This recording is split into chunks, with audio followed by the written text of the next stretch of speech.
حضرت حسن رضی اللہ تعالیٰ عنہ کی باری آئی، 3 دفعہ زہر دیا گیا حضرت حسن رضی اللہ تعالیٰ عنہ کو، 3 دفعہ۔ جب تیسری بار دیا گیا تو وہ زہر بڑا سخت تھا، تکلیف کی شدت تھی۔ حضرت حسین رضی اللہ تعالیٰ عنہ تشریف لے آئے، پوچھا بھائی کیا بات ہے؟ حضرت حسن رضی اللہ تعالیٰ عنہ کہتے ہیں میرے بھائی جو اس دفعہ زہر دیا گیا ہے نا وہ میرے آنکھوں کو کاٹ رہا ہے، جو اس دفعہ زہر دیا گیا ہے میرے پھیپھڑوں کو کاٹ رہا ہے، میرے جگر کو کاٹ رہا ہے، مجھے بڑی تکلیف دے رہا ہے۔ تو حضرت حسین نے کہا میرے بھائی مجھے بتا تو صحیح وہ کون ہے جس نے تجھے زہر دیا ہے، کیا آپ کو علم ہے؟ حضرت حسن رضی اللہ تعالیٰ نے فرمایا ہاں میرے بھائی مجھے پتہ ہے وہ کون ہے۔ حضرت حسین نے کہا مجھے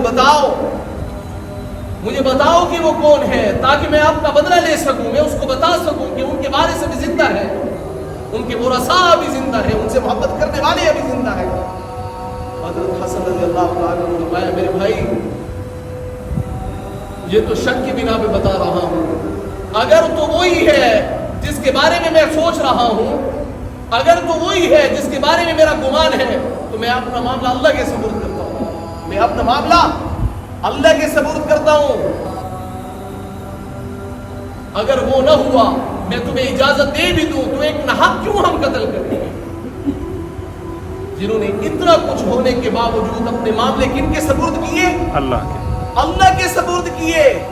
ارے ہماری تو چھوٹی چھوٹی لڑائیاں ہوتی ہیں، ہمارے تو چھوٹے چھوٹے جھگڑے ہوتے ہیں، اپنے مرنا جینا ہی ختم کر دیا اور دعوے کرتے ہیں اہل بیت کے ساتھ محبت کرنے کے، اور دعوے کرتے ہیں حضور صلی اللہ علیہ وسلم کے خاندان کے ساتھ محبت کرنے کی۔ اگر میری اور آپ کی محبت اہل بیت کے ساتھ سچی ہوتی تو ان کے نقش قدم پہ چل کر بھی ہم یوں ہی عمل کرتے جیسے اہل بیت والوں نے کیا، جنہوں نے اپنے سارے معاملات اللہ کے سپرد کیے۔